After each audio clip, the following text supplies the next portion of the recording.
Is FOMO in the Pokemon TCG officially dead?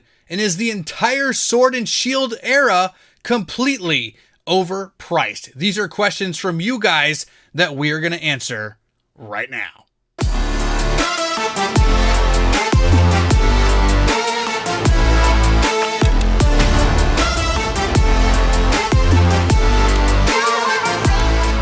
What's going on, everybody? Welcome back to the channel, TCG Funhouse, where we talk and do and collect and open all things Pokemon TCG at least 3 times per week, every Monday, Wednesday, and Friday here on YouTube at 2 p.m. Eastern. And today we're back with another Q&A with my podcast partner. You guys know him well. What's your name, sir? Because I forgot who you are. I'm ASX from ASX TCG. Right. How could you forget? That's right. It's not like we post a podcast episode every Wednesday here on the channel and all of the audio platforms or anything like that. So, but yeah, guys, we're back with another episode of the Q&A. You guys have really been enjoying this type of video, so we're bringing another one here to you on this lovely Friday. Hold on one second, ASX, hold on. That was in there. I've been drinking Red Bull. I'm sorry. I had to let it out. Otherwise, it was going to be really awkward here. So Leave it in. It is. It's staying in. But also tonight, guys, we are live streaming Box Break as usual here on TCG Funhouse, 9 p.m. Eastern. So come hang out with us tonight. Over 15 different options available at TCGFunhouse.com if you want to participate. And if you just want to hang out and watch some packs being ripped, that is okay too. We will be live. But this is the episode where we answer questions from you guys, the viewers of TCG Funhouse and ASX TCG. Make sure you go sub to him in the description as well. And the very first question we have is from Matt over on Instagram. So if you want to leave us your own questions, you can write us down here in the comments of this video or any of our social media platforms, Instagram, Twitter, Facebook, whatever. So, and Matt from Instagram wants to know, ASX, you go first here, is FOMO officially dead in the Pokemon TCG? Ooh. Man. I'm going to say not totally. The FOMO that we knew over the past couple of years, I think that is dead. I think that's kind of over and done with. However, I would be sitting here lying to you if I told you that I don't feel the FOMO. With some of the stuff coming out. Like I am feeling it already. I am feeling the FOMO about those the Arceus figure boxes. Dude, boxes. So am I.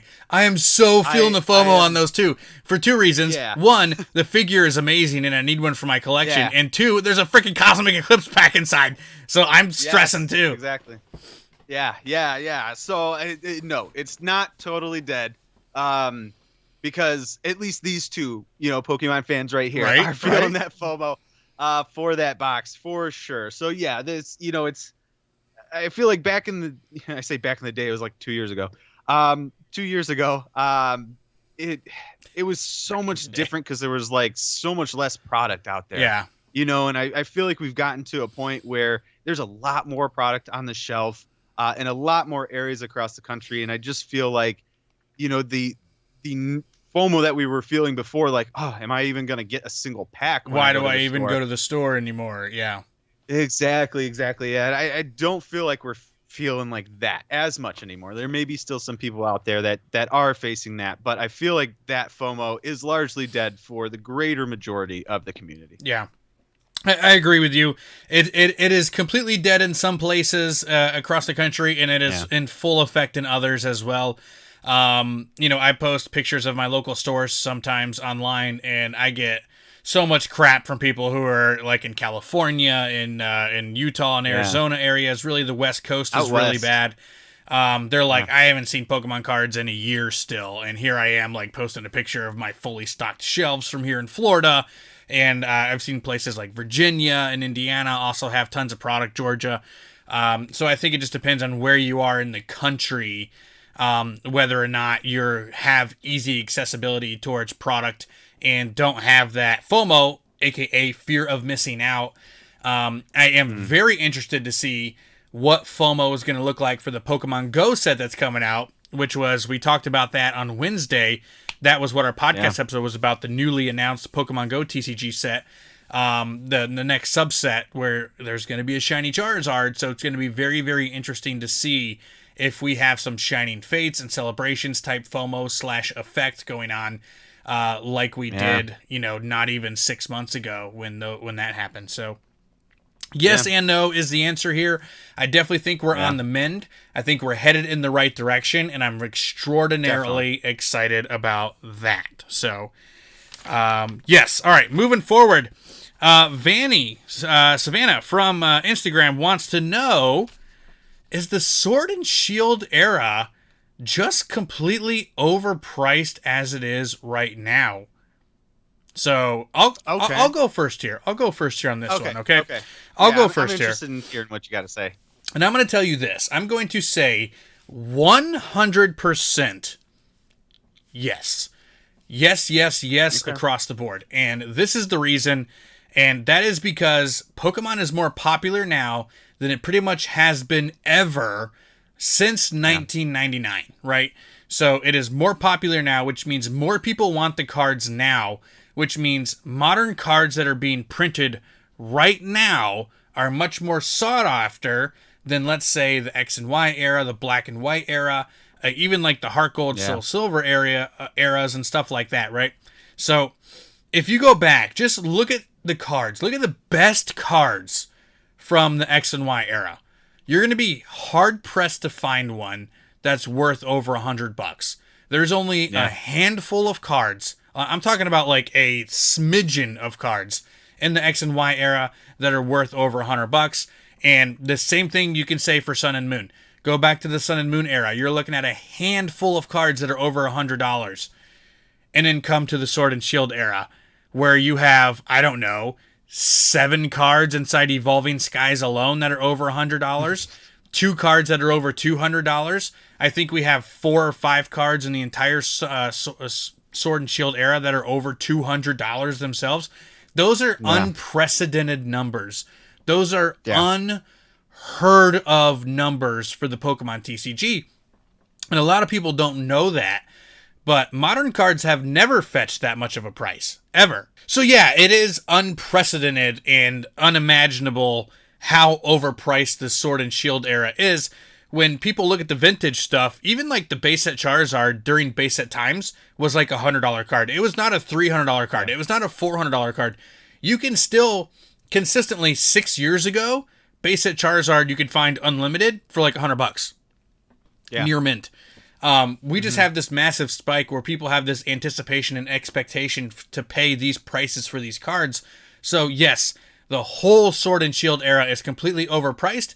The real question is, will it stay like that down the road, or is it going to level back out with the rest of the Pokemon TCG? Floor's yours. Yeah, I agree with you 100%. It's way overpriced for the reasons that you said. Moving forward, I think that we will see them come down. I think it's going to take a lot longer than we're used to seeing. A new set with new cards that people were excited about. Start to really see that drop. I mean, it seems like every day. You look at that. You look at Evolving Skies and like it keeps going up, bro. Just going up. I'm like, what the heck is going on? That is so unrealistic for the Pokemon TCG. It's crazy. It is. It creates unrealistic expectations. Not only for, opening that set, like, oh, I'm gonna get this $400 card. Right. Like, that's never the case for me with Evolving Skies. That's one of my worst luck sets. But it's just. I totally lost. So you want to know the negative thing, though? I'll tell you this. The negative thing about it is Fusion Strike is actually a very good set. And a lot of people don't realize this because there's not a $400 card inside. Because there's not two $200 cards on top of that $400 card. And there's not 10 cards that are over $100. So Evolving Skies has really ruined expectations on new sets. And Fusion Strike was the worst. Like, it was the worst example of it. It is a great set. Gengar, Espeon, Mew. They were all over $100 for a very long time. The Mew has fallen. The other two are still over $100. Do you know how many sets have 2 cards over $100 in them? Almost none. Like pre-Sword and Shield era. Almost none, dude. Yeah. I'm talking about while they were modern, while they were still relevant. Oh, yeah. Obviously, now you can go back and look at Neo sets and be like, oh, yeah, there's so many over $100. But, like, even look at that. Go back. Dude, I'm serious. Like, go to Jungle, Fossil, and Team Rocket and tell me how many of those cards go for over $100. Tell me. Yeah. You know? 1. And we're talking about cards that are 20 years old, hollows, and near mint condition, right? Yeah, and so it's so unrealistic for these expectations. Sorry, I'm passionate about this one. No, it is. You know, and I mean, shoot, this could almost be a whole nother podcast. It really could. Honestly, it really could. You know what? I think we might. Thank you for that question, because I think it should. We probably should. We should. Like, this was a great question. Dude, we got a couple weeks for Astro Radiance comes out. It's going to be an episode. Yeah. Oh, definitely. Like, how the best Sword and Shield era set is actually ruining the Pokemon TCG. Crazy, isn't it? It's crazy, and I hadn't really thought about that until the question was asked here, and you started talking about it. And it's like, wow, like it's a big deal. Maybe this isn't a good thing. It's not. It's definitely not. Like, maybe it's really not. Like, unless you have one of those cards, I mean, then are you complaining? I mean, are you complaining that your Umbreon costs that much right now? What? You you getting crazy. Exactly. You getting crazy. Exactly. So, you know, but yeah, it's you know, if you're on the other side of the coin like me, where you don't have one, it hurts. It hurts. All right, cool. So that's that. Let's head back over here. David Gamet, over on YouTube, also known as the Invisible Wizard, one of our TCG Funhouse live stream mascots, the Invisible Wizard, David Gamet. And this was actually a very important question for him. Not only did he ask it, he asked it a couple of times because he really wants our feedback on this. And that is, and this is a deep question. Okay. Ooh, going deep. I'm going to read it the exact way that he wrote it, and then I'm going to try to elaborate on it. Why do card shops not like it when new collectors or dads and moms come into their store to buy cards for their kids? Okay, so, and I think what he's getting at here is, and we've all been there, right? And it's one of the reasons why I want to create a different type of hobby store, okay? We all have gone into our local game store, our local hobby store, our local TCG LGS, right? And it just feels weird. People who aren't there every single day feel like they're out of place. Maybe it's the owner, maybe it's people that work there. They kind of look at you like, who are you? I've never seen you before, right? And then on top of that, you're not a regular. Correct. Exactly, dude. Like if there's one business that like runs on regulars, like it's game stores, bro. It really is. It's neckbeards. Not bars. It's game stores. Dude, it's neckbeards, it's baloney armpit guys. Like it is the regs, bro. You know? So and so it is. It's strange. I remember the first time I walked in there, I mean it's a comic book store on top of that too. So like I literally remember feeling so out of place. And he was nice, you know, and it was fine. Yeah. But I can't imagine walking in there being completely uneducated about it and going like, "Hey, my son is interested in Pokemon cards. Can you point me in the right direction? What should I buy?" You know, like that is something that if I owned a hobby store, I would thrive on.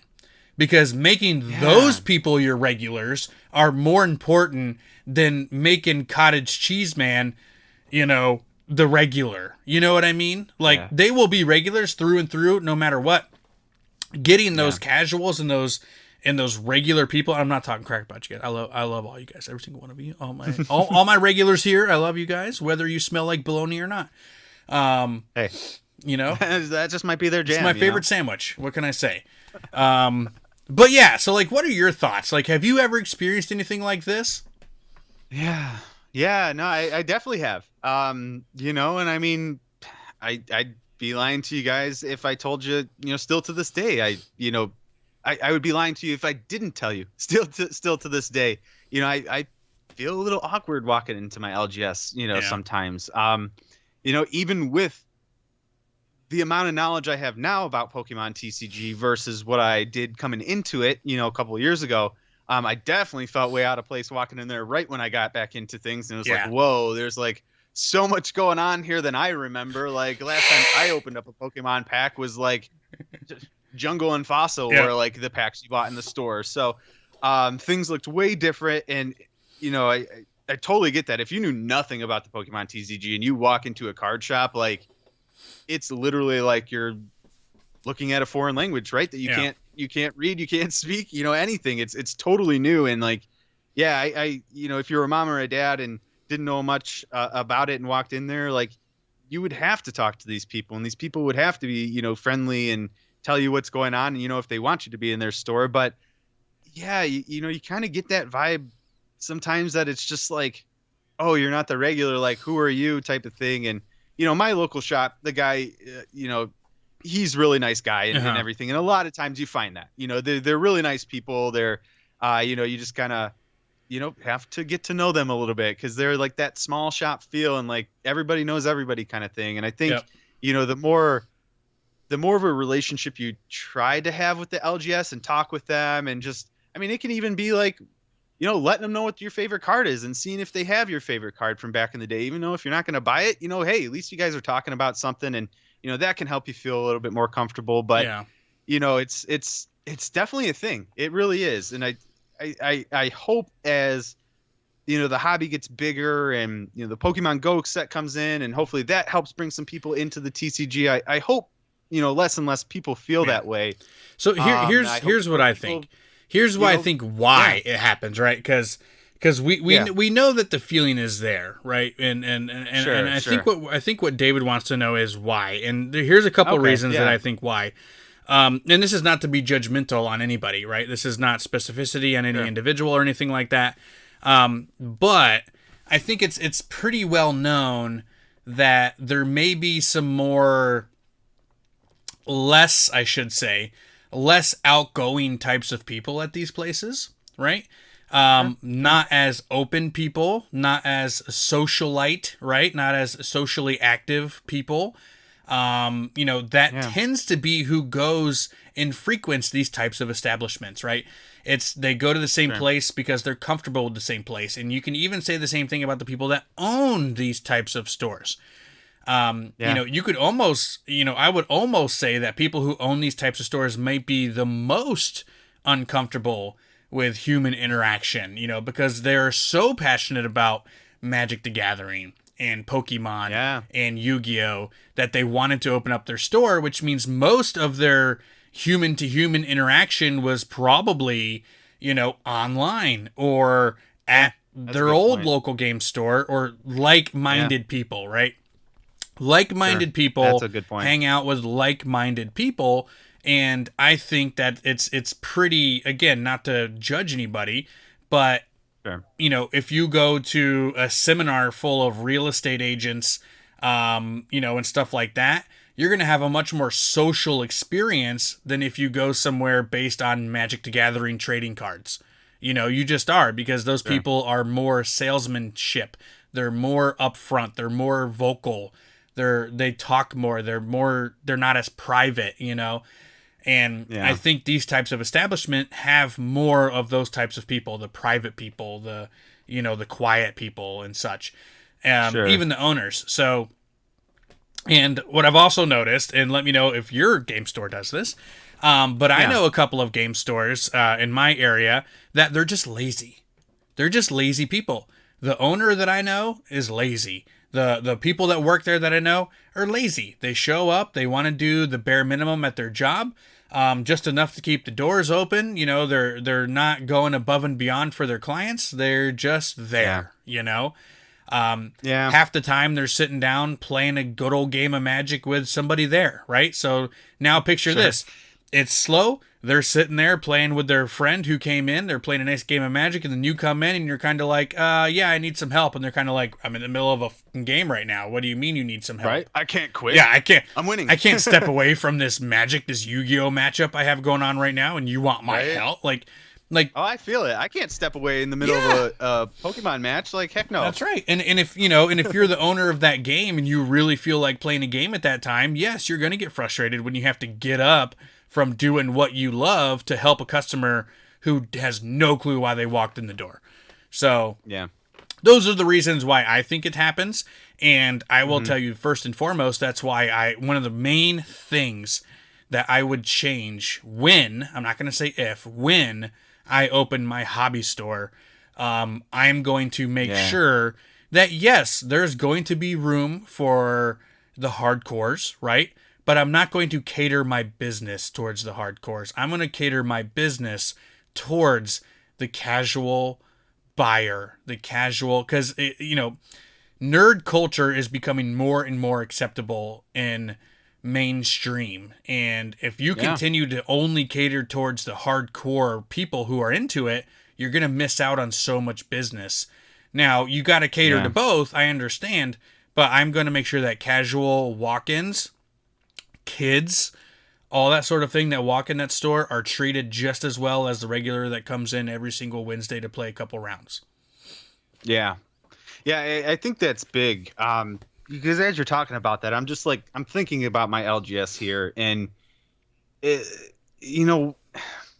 you're right. I think it comes down to it. It's a little bit, about being lazy, a little bit about maybe, comfortable with how things are in that. And you walk into my LGS and it's just nothing about it is exciting on the inside, other than there's Pokemon cards in there. That's super exciting. Don't get me wrong. But it's just you can tell that there's no effort put into everything that's around, right? You have your cases of cards and all that stuff, but everything else is there's boxes laying around everywhere. It's just it kind of just looks like some dude's apartment you kind of walked into, really, to be honest with you. That is kind of messy, dark, grimy, and just kind of, it doesn't musky. really look clean, right? Exactly. Yeah, it is in an old building too. Mine is, and then so it smells. Yeah, bro, which can't be good. It's for so the cards, funny. Now that I'm thinking it's so about funny, that. dude. So I asked my patrons. I said, what's the one thing that you would love to have from a hobby store that you don't see very often? The very first response I got, somebody wrote deodorant. Oh jeez. Lots of BO. Lots of intense matches happening. Sweaty players. That's where it came from. Okay, so rapid fire real quick. We're toning it down a notch. We're going with a much easier question here, and then we're going to finish it off. Let's just rapid fire, not too much detail explanation. If you were a real Pokemon trainer, ASX, what is your team of 6 that you're taking to the Elite Four? That is from Cody over on Instagram. What is our team of 6? You go first. Great question. Arcanine, number Terrible 1, choice. my ace Pokemon. Get out of here. So Arcanine, number 1. Number 2, I think I would do Mewtwo. I've always loved Mewtwo. Number 3, I would do Alakazam as well, because I love Alakazam. And then I'm gonna be super, super corny on these last 3. If you say and do the 3 Kanto starters. Son of a gun. I'm gonna do the 3 Kanto starters because I love them and they have a nice place in my heart. So yeah, heck yeah, I want the Venusaur, the Blastoise, and the Zard on my team. So that would be my team. Pretty good type balancing. And we're going all out. Attack moves only, no status moves. Oh hell yeah! That's how you got to run it. If you're not running the full attack move, you're not a true Pokemon fan. Okay, you're just not. No. You're you're just an analytical monster who thinks you're too cool for school, and you're not a true Pokemon fan. Okay, so anyway, terrible team, by the way. You would stand no chance. Whatever. Whatever. So my team of 6. Gosh, man, yeah. So Chandelure, right? I put my boy Chandelure in there, like your Arcanine. Of course. I also am putting Mewtwo on my team because he's just so powerful.